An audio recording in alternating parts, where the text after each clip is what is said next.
వందనాలండి. అయ్యగారికి అమ్మగారికి వందనాలండి. నాగమణి గారు గోవిందుడు కూడా అండి. మా తల్లి గారు 3 సాక్ష్యాలు కలిగి ఉన్నారండి. మొదటి సాక్ష్యం మరి వాళ్ళ మనవరాలు గారు మరి మెచ్యూర్ అయ్యారండి. ఆ ఫంక్షన్ మరి ఘనంగా జరిగితే యెహోవా అగ్నిజల ప్రార్థనా మందిలో సాక్ష్యం చెప్పుకుంటూ అనుకున్నారు. మరి ఆమె ఊహించిన దానికన్నా ఘనంగా మరి ఆ కార్యక్రమం జరిగించారండి దేవుడు.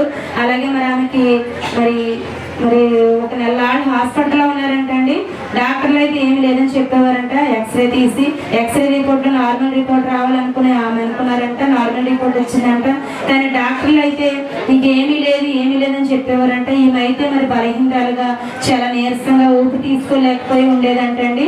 ఎన్నో మందులు వాడారంట. మరి అంత చిక్కని బలహీనత ఏంటనే తెలిసేది కాదంటండి.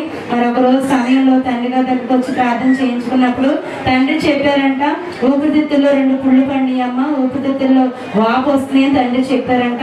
మరి చెప్పాక దేవుడు మందులు వాడక్కర్లే, మరి 7 వారాలు రామ్మ దేవుడు స్వస్థపరుస్తారని చెప్పారంట. ఆమె విశ్వాసంతో 7 వారాలు పూర్తయ్యేటప్పటికి గుండెల్లో ఇన్ఫెక్షన్ తగ్గిందంటండి. అలాగే మరి ఆమెకి మరి కూర్చే వాపు లాగడం ఉండేదంటండి.